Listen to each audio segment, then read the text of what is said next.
Hey guys, do you like your cars big? If so, we have here a Mercedes R300. And the R-Class of Mercedes is a bit of an anomaly really. It's part SUV, part estate car, part people carrier. I don't really know where it fits in, but what it can tell you is it's a properly big car. This one's, to give you an idea of the scale, those wheels that you're looking at are 20-inch wheels, and the car is probably about 5'9" tall. So it's a big motor, this is. Powered by a 3-litre diesel engine, 6-cylinder. It's about 187 horsepower. It's got 7 seats. It's got room in the back for the luggage as well on top of those 7 seats. And, well, if you're looking for something that's big and quite impressive to drive, but not a lot of money these days, it's a lot of car for the money. I know it sounds very cliched and I keep saying that all the time with cars, but this really is a lot of car for the money. This is one of the Grand Editions, which is like a higher spec version that was brought out in 2010 of this car. And the 300 is actually the smaller engine choice in this car, so it's actually quite respectable economy wise. You get sort of mid-30s, maybe 40 to the gallon out of it, which is quite good for a car that weighs about 2.3 tons. I think it's quite an eyeful of car, to be honest with you, especially this one. It's got the 20-inch AMG alloys on it. Admittedly, they have got a little bit of pitting in them now from where they are 14 years old, but it still looks quite an impressive machine, this. And you've got the height of a traditional SUV, but you've also got some pretty impressive road capabilities on it as well, because it does drive and handle exceedingly well, very much like a limo, very much like an S-Class, if I'm being honest. So let's have a look at what you get with the R300 first off. Well, as you can see, the only real thing I can fault it on is the fact that the alloys have a little bit of wear to them. They've got a bit of age-related wear, which can easily be resolved, because I can get these refurbished for not a lot of money, but £200 probably would refurbish all 4. So I'm toying with doing that before we sell it. But overall, the car's worn the test of time very well. I don't know of any rust issues at all on the R-Class for a start. Earlier Mercedes used to suffer occasionally with rust on wheel arches, but these don't. It's big, but it is fairly easy to drive, because like a lot of Mercs, the controls are very light on it, and you actually have a total of 6 distance sensors on both bumpers, front and rear, so 12 distance sensors altogether on the car, and that does make it surprisingly easy to judge when you're parking it, as long as you remember that it's about 5 meters long. So as you can see, this one's finished in a sort of bluey grey colour. I don't know what this actual name of this colour is called, so maybe someone can let me know in the comments. If you're a bigger nerd than me, please feel free to enlighten us. But you have got the sort of 3/4 tint to the back of the car, which is quite nice, keeps the passengers cool. We'll have a proper look at that interior in just a second. It's quite impressive that this, being a huge car, hasn't picked up any marks or knocks on it whatsoever. So whoever's had it has really looked after it, in fairness to them. Now, we'll start off at the very back of the car. Let's show you what we've got to offer in terms of accommodation. This is an electric tailgate, as you can probably gather. So, as you can see, I've got the back seats up in it at the moment. They're, I'll show you a bit more of them in a second, but they are quite a good size rear seat. I've also, though, still got room behind them for some luggage, which is unusual. Some 7-seaters don't always have an extra bit of space behind. If I want to fold those seats down into the floor, I have got almost van-sized luggage space at the back then, with them folded. Obviously, a lot of people buying this car will want it for its 7-seater capabilities, and I've left them up for the purpose of showing you the car in 7-seater form at the moment. So there's a button by here which I press, and this should go down.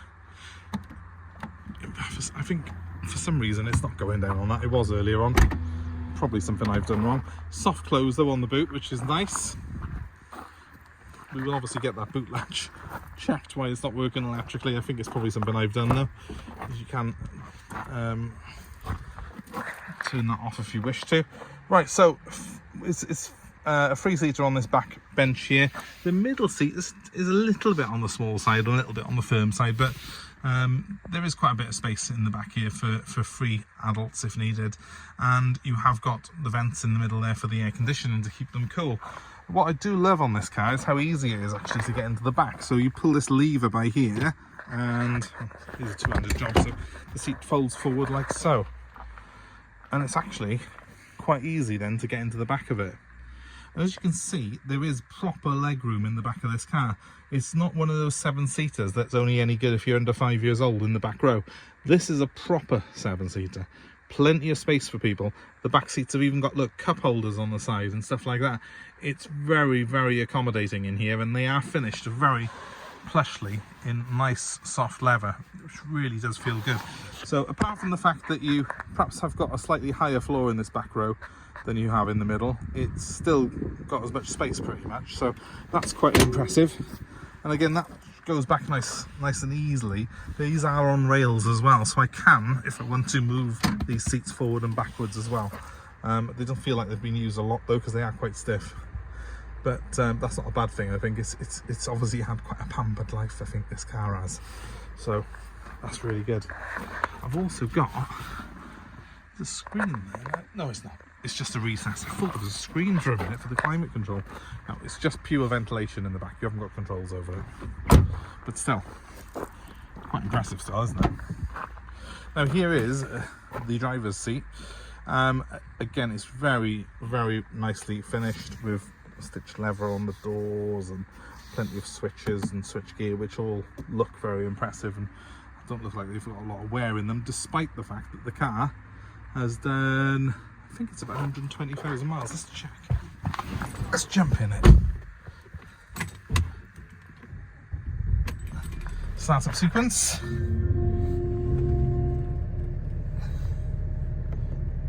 I just want to get the mileage up on it to show you.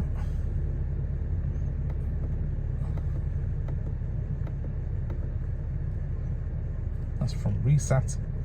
Don't want that. Let's start. Gosh, how many things are on this? There it is. 73,791. It's totally out of that mileage. 73,791 miles. I was looking at the trip computer. Now I'm going to give it a very quick rev. So let me just back it up there a minute. It's the same engine as you would get in an E300 diesel, that sort of thing.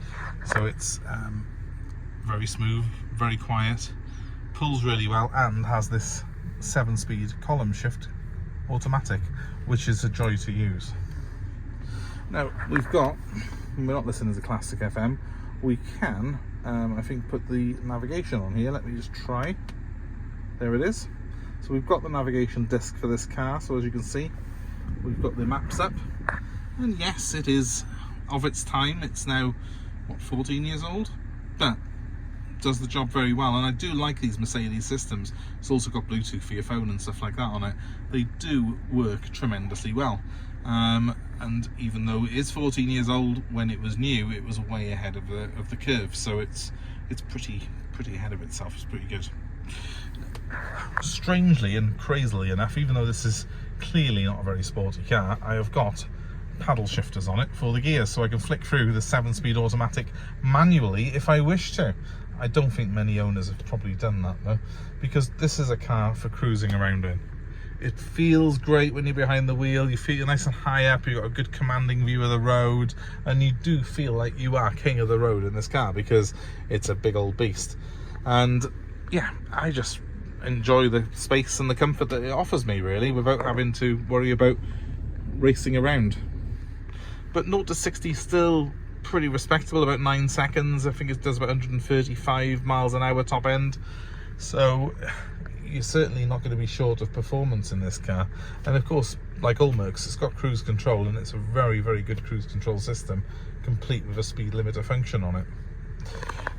Moving on to the ventilation system, it's pretty straightforward with separate dials for passenger and driver. We've got a nice simple blower motor switch in the middle there, and these directional switches here, so it's very easy to use when you're on the go. I've also got heated seats for both the passenger and the driver, and of course a very familiar sight to anyone who's had a Merc before, because this stereo system complete with navigation is in pretty much all Mercedes of this era, and it's a godsend. It's very easy to use.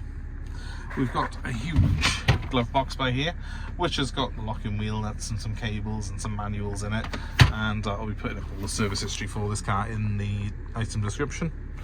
And then we've got lots and lots of storage space. Let me just show you. Huge storage bin by here, and then you can press another switch and there's a little shelfy bit by there. Then we've got a storage bin by here with cup holders in it, which is great, quite big. Another one by here which has got the 12-volt socket in it, and yet another one by here which is, I don't know, good for your sunglasses and stuff maybe. Who knows? It's got plenty of storage though. Like all Mercs as well, it's a foot brake, not a handbrake, but it's not an electric handbrake, it's manual, so it's easy and it doesn't break, doesn't give you any problems, and it's a very, very pleasant place to be. It's a Merc, it's quality, and to use my cliche that I've already used, it's a lot of car for the money. And yeah, look, it has got nice wood inlays on it like you would expect on a Mercedes. And yes, your neighbours will be impressed, and yes, it will definitely look like it's cost you a lot more money than it has. So if you're into that sort of thing, it's a great car. But I think the most people who are buying this car are probably going to buy it for the fact that it's got 7 seats and it's very, very practical, pretty cheap to run because the diesel engine's actually fairly efficient on this car, and it's a car that you can buy without too many panic attacks and worries, because Mercedes diesels of this era were hugely reliable and hugely strong. So there you have it. Oh, I should have pointed out as well, the xenon headlights as well, if it wasn't great enough already. So there are proper xenons, and you've even got the little wash wipey bit which comes out to clean them. But yeah, for a car of its age, when I'm talking, you know, 14 years old, 73,000 miles on it, it's in remarkable condition, because I don't think there is even a stone chip on this bonnet. Is that a stone chip? No, it's a bug that I've driven into. No, there isn't even a stone chip on it. And that's the great thing with Mercedes. The reason that this car's worn so well is because they do build their cars properly. And if you're looking for something that's going to last you the test of time, the R-Class might well be the car for you. And if it is, give me a call. 07932 873 646 is my number. And this car's going to go in for prep now, and it will be available for nationwide delivery. So let us know where you are. We'd be happy to bring the car to you. Of course, you can come and visit us here in sunny South Wales and view it yourselves. We are happy to take your old car in part exchange as well, and we're even more happy if you're a subscriber. So if you haven't done so already, can you hit the subscribe please, and hit the notifications as well? That'd be great. Thank you very much for watching our videos though, guys. It really does mean a lot, and I hope that you've been certainly interested in this car. If you're not interested in buying it, then that doesn't matter, as long as you've enjoyed the video.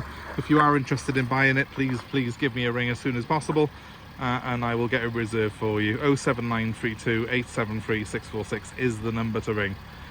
But in the meantime, have a great day wherever you are, and thanks for watching. Bye for now.